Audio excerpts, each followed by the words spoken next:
Наверное, еще до первого курса консерватории у меня все время были сомнения, буду ли я профессионально этим заниматься.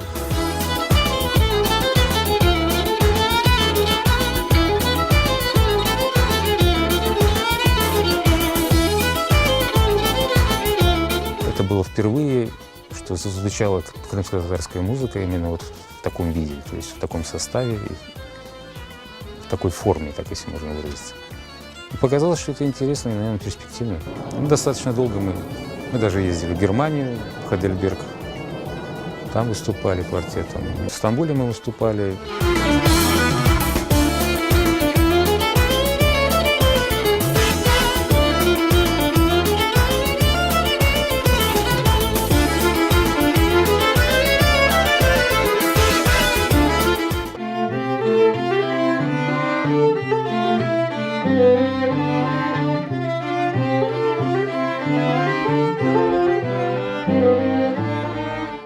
Мне кажется, что надо любые способы использовать для того, чтобы пропагандировать нашу культуру, нашу музыку.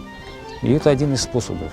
На самом деле, чем больше будет разных векторов, тем, я думаю, больше будет результат.